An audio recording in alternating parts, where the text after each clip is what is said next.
Hey, I'm Marty McDonald, and you've tuned in into the Audacity of Ambitious Women. This podcast is for all women who are ready to jump boldly into their next stage of life. Whether it's business or personal, it's time to be audacious. So let's get started. I am thrilled to welcome our next guest, Simone Kendle, the newly appointed CEO of Wove and self-diagnosed serial entrepreneur.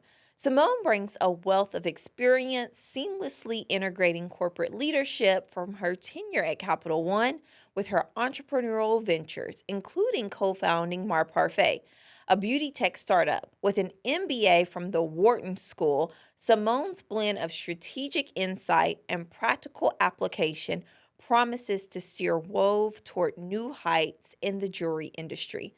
With Simone at the helm, Wove is poised to sculpt a future where luxury, innovation, and unparalleled customer satisfaction converges seamlessly. Simone, okay, Marty, thank you for being here. Thank you. Every time someone starts to rattle those things off, I never think about them as a string. It was just chapters of life, but wow, it sounds really good when you say it like that. First of all, when I was reading it, I was like, she worked at Capital One? Yes, I did not even know that. It was a long time ago, but felt like such a pivotal part of my career. I graduated from UNT in 2013, and I was already an intern there. So I was interning at Capital One for multiple years through the Inroads program. So shout out Inroads. That really got me. I was in Inroads. Yes, Inroads. Inroads hooked you up with the really jobs. It really did. But they also told you how to read the writing on the wall and what to say and how to dress and who to talk. Like perfect prep. So got Capital One through there. And so I was there at Capital One for over 8 years in different roles, a little bit in Texas, but predominantly in Philadelphia. So graduated from UNT, and within a year I had moved to Philadelphia and was working out of their Wilmington office. So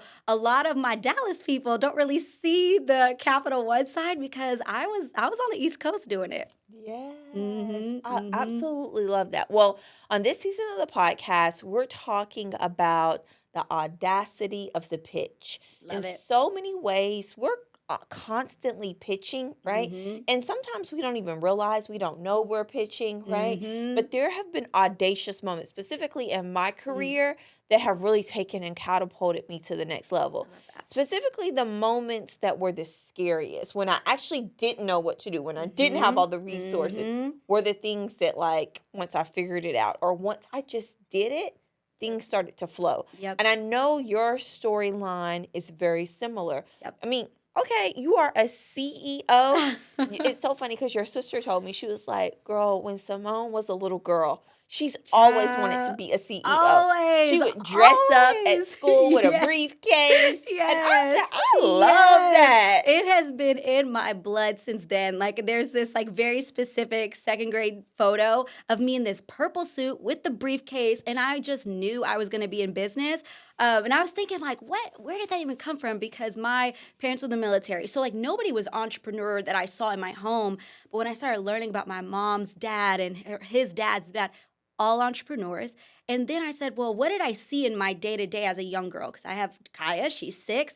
So I think about that, like, okay, if I was in second grade knowing this about myself or learning these things, she's going to start to learn things too. So I started to think, well, what was I exposed to? What did I see? And I remember I was in Girl Scouts, and I loved selling those cookies. Like, I could stay at that bench at the BX on base all day, every day. I loved it. And then in high school, we had that whole swine flu thing that happened. Do you remember that? It started out in my little town in Texas, and me and my friends started selling T-shirts with, like, Class of 0 swine, because we were Class of 09, and it was this whole thing. But, like, already marketing, already selling T-shirts, already trying to make a little money. And then over time, just little projects here and there where I was always trying to just, 1, make some money, and 2, like, do my own thing. Like, I was very, like, entrepreneurial spirited the whole way. We'll talk about it, I'm sure, but Capital One also gave me, like, the fundamentals of that, but, like, that entrepreneur thing, too, that was still fueled even when I wasn't by myself. So overall, this girl knew she was going to be in business, and it happened. I love that. I love that. Well, there are some stats that we've pulled, and I want to get kind of your reaction Okay. from these stats, specifically as it relates to pitching. Yeah. The first follow up email is very effective and can boost the reply by 49%. The optimum number of follow ups for business to business outreach campaign is 2 emails, Mm-hmm. and the optimum waiting time before following up on a cold email is 2 to 5 days. Anything resonate with you out of any of those stats? I think the 2 to 5 day gap of the follow up, like I expected the couple of follow ups after a cold, but the 2 to 5 day mark, I think, is where people get lost because it's not as recent, right? It's not as on top of mind. So you may think the day after that amazing meeting you had or that email you took 2 hours to craft, fresh, right? But 5 days later, you sent that email on a Tuesday and now it's Sunday. Are you thinking about that email again? Probably not, unless you're super focused about what your sequence is like. One thing that I've been thinking a lot about that when it comes to like sales follow-ups and things is that balance between who does it or what does it. Do you have an automation that does that follow-up for you, or do you as the seller do it? And I think for a while now, we've been talking a lot about automation and, hey, like set up this sequence so you can have that boom, boom, so you don't even have to think about it on that 5th day. But what I've started to see trying to sell into high-end clients, highly considered purchases, they can tell. Our entire world is wrapped around automations now. They know that all you did was swap out a name and swap out one fact, and then you push send, right? Right. So now I think if you are going for that like higher tier person, yes, you have to do those follow-ups, but really be thoughtful about, is it an automated follow-up or is it a personal follow-up that maybe you create a template for, but like there's something about that personal interaction that is necessary to close deals right now. Yes. What has been some of your tactical approaches to following up to landing deals for yourself? Child, I keep the tabs open. It is so crazy and my laptop is nuts, but if I know I need to follow up, like that first day or two, I'll keep the tab up. It could get a lot, but for me, visual is everything. So if I haven't written it down, if I don't have it in my face, it doesn't get done. There's just too many things. Another thing is just like creating a task management process for yourself. Yes. You have to know yourself, know what is helpful, what is not. For me, it's little weird things like keep all the tabs open until it's done, or not opening up emissions. I'm relentless. I don't open a message until I'm ready to respond, because if I open it and I walk away, I'm never responding. Never responding. Oh man, same. Right? Yeah. Same. So when we think about that follow-up process, right, like that's kind of what helps me. And then ultimately, right, like there's other like to-do tasks lists. Like I really do write things down just to get it cognitively set. But also, you know, thinking about what type of follow-ups, right? Like sometimes I'm talking to a brand and it sounds great in the moment, but like if it doesn't stick, it actually might not even be worth the time. So there's definitely some differences around like when, why, what matters to be front of mind. But for me right now, it is don't close the tab until it's done. And then just have a little notepad of just like squigglies. So again, another visual note, no details because that's all in here. I just need the visual note to say, hey, do that thing. And we get on top of it. Okay, so we talked a little bit about your post-undergraduate career, you going to Capital One, but what motivated you to go to B school? Because listen, not just any B school. You went to Wharton. Absolutely amazing. But like, who encouraged you? You talked about your parents were military, right? Like, who encouraged you and exposed you to that credential of the school? Yeah, I mean, honestly, so in Capital One, like that was my full professional network, right? Like I said, I was an inroads intern, converted to full-time, spent my entire growing up in Capital One. And I was in, you know, the operations side of the world for most of my career with Capital One. And my last 2.5 years, I had this amazing opportunity to work on the customer insights team, which is based out of McLean, Virginia. It was a sort of like made it to headquarters moment, right? Like what? Like I made it through the mud. But that exposed me to all types of people because McLean only hires, you know, post MBA, or like you had to go to an Ivy League undergrad or a really great school, Georgetown, something like that. Obviously, credentials I did not have, so only God, right? And so when I got there, I was replacing someone who was leaving to go to business school. And I remember she was going to go to Berkeley Haas, and I was like in awe of her, and also like, girl, you crazy. This job's amazing. And like, you're going to leave to not make any money. Like, it was so foreign to me. I had never heard about business school. I never heard about the concept of going full time. Like, that's how just removed I was from that whole world. So this was, 2 years before I left. And so at that time, I was blessed to have an amazing manager who went to Ross for her MBA. And luckily, she was my manager through that whole last 2.5 years. And she really pushed me to think outside of myself, to think bigger, to think about you have, all of these skills and all of these abilities naturally. Like, your next step is business school. And I was like, wait, what? Like, what is that? How does it work?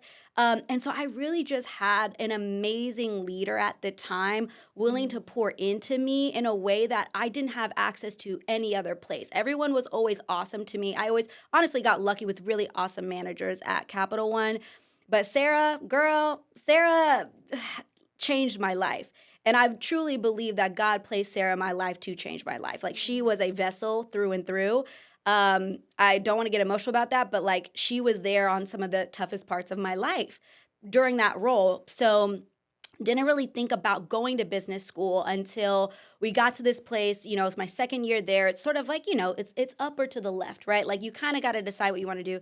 And so she was like, hey, this is the time. Like, either you go and become a business analyst and like all these things, or you could go to business school and kind of think about what you want to do and really expose yourself. And at the time, coincidentally, I was also separating from my daughter's father. And so I'd also kind of come into this fork in the road of like, what do I want for my life? What do I want to achieve? And what am I capable of by myself? I have a twin sister. We've been through entire lives together. Then I had a great partner. We went through life together. And so now it was finally the first time where I was like, okay, like, I have to make decisions for myself and figure this thing out. So fast forward 6 months of prep. I almost, ended a few times, but, that's just business school prep. You kind of say, wait a second, a lot. But there was a point, again, where Sarah, the vessel, was talking to me, and I was telling her, like, I was moving out of my apartment, and I was like, hey, like, I don't have the $250 to apply to Wharton. And like, honestly, it feels like a waste of money because I'm not getting in. I applied to Wharton, the #1 business school in the world, and UT, which I loved, and I felt like I could get home. Like, it was very practical for me because of my daughter. My daughter at the time was like 9 or 10 months. So I couldn't just go to Berkeley. I had to go somewhere where I had a village. So I was like, Sarah, I don't think it's even worth it. Like, and she was like, Simone, apply. Like, there's no discussion, just apply. So long story short, I apply, I get into both. I get into UT on consortium scholarship, so full ride to UT. And then I got into Wharton. And when I got into Wharton, it was like, wait a second, like, life is not the same. God came through in a way that I had never seen. And so when you talk about audacious goals and decision making, for me, that was one, right? Like, I would go home, safe, families down the street, no debt, nothing. Or go to Wharton where, like, I was afraid, I really didn't know, and like, I had to stay in Philly. Like, there was a lot, but also that was the first time I think I saw what I was actually capable of beyond what was shown to me, beyond what was normalized in my life. So when I got into Wharton, it was like, wait a second, people like me can do this, because I didn't have the GMAT scores that they said you had to get into Wharton. I didn't go to an Ivy League undergrad. I didn't work at Google, IBM. I didn't work at any of the Meta, any of these places. But when I got the call that I got in, and the admissions officer was telling me, she was like, hey, like, I just need to tell you, I have your paper in front of me, and we just have this big word that says grit in like black Sharpie on your app. And so I just want you to know, like, you deserve to be here. And it was a very like big thing, So for me, it was trust him. Just trust him. Like, and believe the people that are around you that are clearly being led by him, because it's not your average. It's supernatural moments. And so that was everything. And it clearly changed the trajectory of my life. I would never be a co-founder of anything. I wouldn't be anybody's CEO. I'd probably be at Capital One having a great time, but like under delivering what God had for me. Wow. First of all, like I just got chills thinking about like your application and the through line of so many of these women's stories that we've been interviewing over the past day too, is that you can control what you want to control. You can try and you can maneuver and Yep. you can manipulate and do all of it. You can submit the best pitch in the world, right? But if it's not aligned by God for your life, Girl. God will place people in the intersection for you Oh my to goodness. take captive what he needs to take you to the next level. And I'm so glad that you shared that, because there might be someone listening thinking, should I go to B school? Yeah. Or I haven't been exposed to this, or should I submit this Yeah. pitch, or whatever Yeah. that may be, and they don't know how, but it's just start. Yes. Just put start. yourself out there. Yep. Just do it. Okay, Yep. so you graduate from Wharton, and you do start a startup business. Yep. Can you talk a little bit about your startup, how that started, and then today, now you are a CEO, which is like so cool. It's awesome. And I love that for you. Yes, thank you. The serial entrepreneur thing has always been the case, right? But then even when I got into business school, and now I'm thinking back now, like I don't experience things and string them along. Things just happen and we go, right? So like even in business school, now that I remember, I was a part of 3 startups in business school. I co-founded first semester. Well, I played around with co-founding something with some classmates first semester. And then later in that semester, I actually co-founded a cannabis startup business with another set of classmates, decided that didn't want to go forward. So my second year was when I was sort of like, okay, I had the opportunity to go back to Capital One and be very well taken care of. And it was very hard to say no to that. But I knew the entrepreneurship thing, I couldn't let it go. So when I said no to going back to Capital One and trusting him again, another like God got me all the way together to say, Simone, I didn't send you here for this. I did not send you here to go back to Capital One. I sent you here to unleash the next chapter of your life. And so I said, okay, Lord, I'm not going to go back and I'm just going to like figure it out. It was April of 2021. I had no job prospects. It was a pandemic. I didn't know what I was going to do. And I have a 2.5-year-old at that point, right? So like it was a lot, high stakes. 6 days later, I was sitting having a margarita with my then now co-founder of Parfait and really just getting into the weeds, and it was like off to the races from there. So, for me, again, it's even this idea of when I seem to make it to the pinnacle of Parfait, right, for my business school story, there were still steps along the way that taught me how to find co-founders, how to do this thing, what to think about, investor, and ask the right questions so I could learn enough so when it was my time, I could do the thing. And that's really what I've started to embrace with all of these steps in my story. I've taken beads from every single one. I could not be the CEO at Wove that I am today without being that contact center operations coach managing phone bankers, because that operations feel and working late nights and weekends and having to learn about an industry while also improving it, like having that empathy during that, I could only do that through that one experience. But am I, contact center manager today? Absolutely not. But that particular experience led to me being able to be the decision maker and the leader I wanted to be. So for Parfait, it's a similar thing, right? I wasn't the CEO at Parfait, but I was able to learn how to pitch and see how things were structured and just learn in a way that I was involved, right? I did the pitches, but I could see and start to find, okay, what does that look like for me when I do it? And so being the CEO at Wove, it has been one of the biggest blessings of my life. I appreciate the founders for choosing me. I appreciate the board for supporting me. And the team is the most instrumental, thoughtful, amazing humans I could wish for. And so, again, like you only get led to a place like that if you are in obedience with what he wants. And so that's how I also know I'm in the right spot. because there isn't this sort of unnerving feeling. Is it easy? No. But it's not supposed to be easy. Yeah. It's supposed to be right for you. And I really feel like where I'm at right now is exactly where I'm supposed to be. Yeah. So tell us, what did you do to pitch yourself as the CEO for Wove? And what is Wove, a fortune, or is it startup? Considered a startup? It's considered startup. We're a seed stage startup. Okay. So we raised a little over $3 million in 2021 / in a little bit of 2022, 23.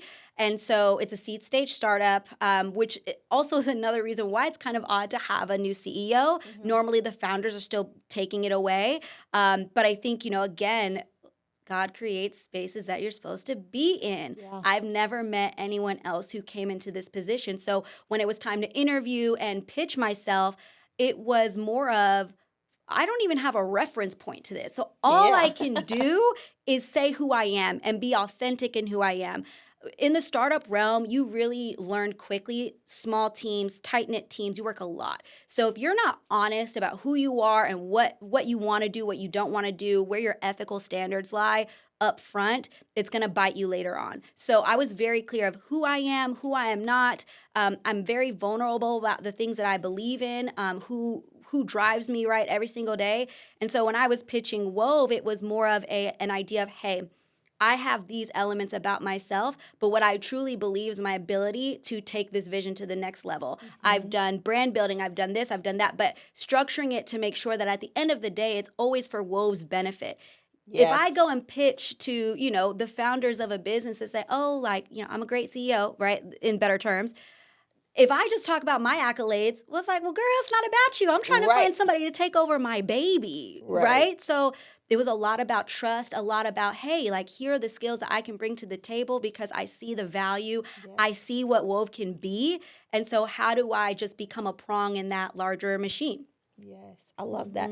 Okay, so you're now the CEO of Wove. And you're pitching in so many different ways, whether it's funding, right? That's one way you can pitch, right? A way that I lean in a lot is partnerships, right?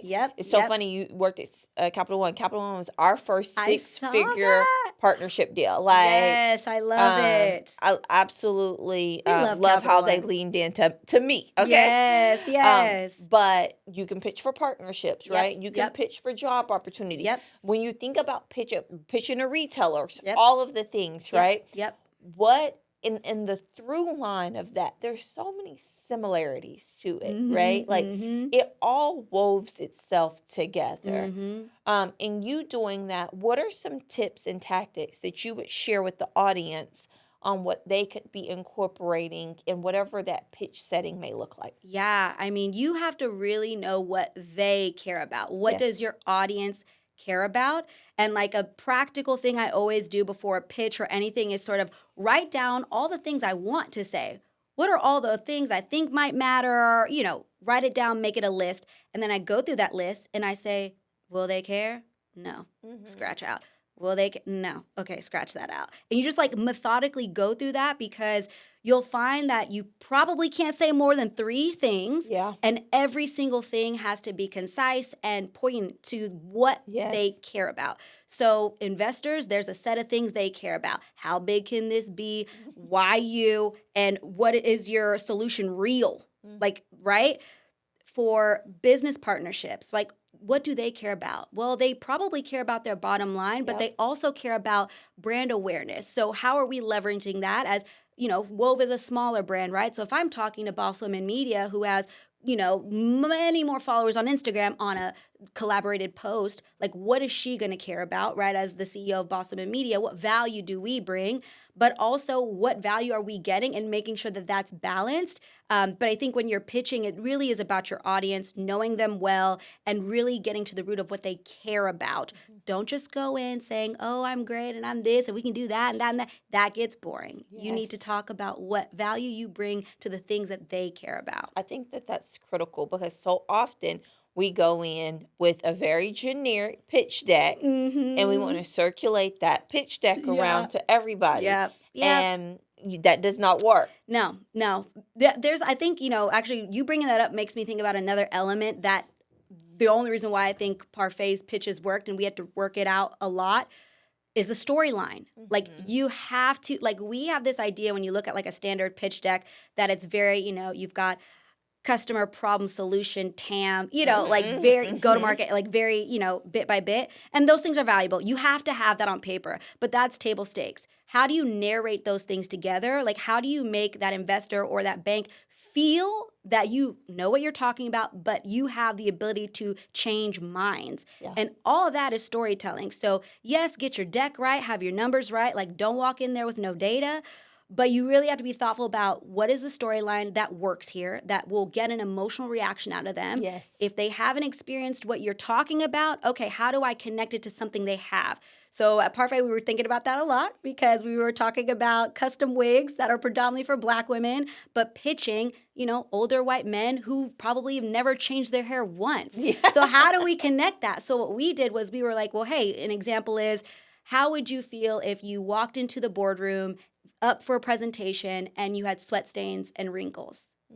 That's how women feel when they walk into a room and their wig is sliding back because it's too small. Or they know that their wig looks artificial, but they're trying to not have to tell everyone that they're going through chemo, right? And so there's these things where, okay, those are very emotional. And now I'm going to talk to you about how big this market is for every single woman, and hello, men too. But like you hook them. And so you find that moment of like, okay, we connect as humans, and then I'm going to hit you with the data, and then we close the deal. Yes, yes. I absolutely believe in all of that. One thing that I do sometimes is I write out what my PR headline is going to be and work itself backwards. I like that. So before we got the Target deal, I remember writing the headline. Elle Olivia debuts in Target for a magical Christmas collection. Oh my then gosh. I'll put the date on there because there's something about the power of visualization and Oh my words. gosh, yes. And then, try to work my way through that thing backwards, right? Oh, I love that. But I normally do, if I have a big project, I say, what would Forbes say? What would Essence say? Yes. What would all of like the larger media publications say? And that's what I hook my partnerships with. And I'll say, I can get this headline in the marketplace, right? Yep. And the marketplace wants it. I think that's the other part about PR and thinking about headlines is human interest stories matter. People care. They want to hear these stories, and it's up to us to make sure that we elevate them. It's not about you just getting into Target and talking about it on Shop Elle Olivia. It's about how do you get it on Essence to inspire the woman who's creating the brand in her kitchen, in her back room, after her job, right? So like, we deserve those headlines, and I think it's amazing that you work back from that because it's a dual purpose, right? Yeah. It helps you, but it also showcases how much you care about everybody else knowing that this exists. Like you're just thinking about this larger impact that this move can make for you. So I love that. I'm stealing it. Yes. Okay, so if you're at Wove as CEO. What's on the horizon? Like, how are you training yourself? How are you staying abreast to be a CEO? Like, what are you doing every day from like a morning routine, checking in with Simone, but thinking of the future self? Yeah. I mean, I would be lying if I said I have the perfect self-care routine and I'm always thinking, I think I've been at Wove for 6 months. And so immediately when I came on, it was like, how can I serve everybody? How can I serve the founders? How can I serve this team to be a leader that they respect, but also feel vulnerable enough and transparent enough so I can help them, right? To serve our clients, to serve communities that I think could actually really benefit from this world. So that's a lot of mind share, right, on everybody else but Simone.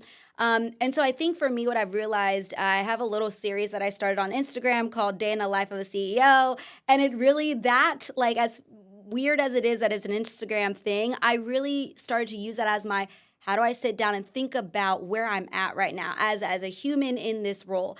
I can think about Simone as a mom, and I feel very comfortable there. I can think about Simone as a friend. I feel very comfortable there. But it's this idea of, okay, Simone with power, Simone with this like role, and how do I want to show up? How do I want to think about where I can go? Being a CEO is awesome, but when you think about how do I continue to grow and continue to elevate, my own self, you have to go to outside sources. So Yes. one of the things that I did, I think probably within the first 3 months, was ask my board, hey guys, I want to be connected to people. Please connect me to amazing CEOs, predominantly Yeah. women, any person of color, I'll take it. Anybody who's done D2C, anybody who's been in jewelry. I just want to talk to them. I want to understand. I want to hear experiences. And so for me, like having relationship and learning through relationships really matters. So it's a mix of constantly pushing myself. Every Friday, I try to have an external meeting with someone new. I'm meeting our friend Lubbock this Friday for lunch, to keep it going. Lubbock is our friend at Vista Bank. Yes. But just, making sure that I'm always kind of taking time to step out, think about, okay, how am I out there networking? But how am I taking self-care? So self-care ends up usually being on the weekends. I'm really, really methodical about taking one day with no work. If I have my daughter, we're going and getting burgers and going to the park and all the things. But if I don't have my daughter, then it's how am I tapping back into Simone? So I'll take myself to get espresso martinis. I'll go to the spa. I'll just sit with myself. I'll try to turn off my computer and my phone for 2 hours straight, which honestly is really hard. But I've been trying to close it, D&D. So I think like those moments of just, trying to find the right balance. I think, we all have tips and tricks and we all try things. And what I've realized in this role is there is an evolution to it. Sometimes in certain season, certain tactics work and don't work.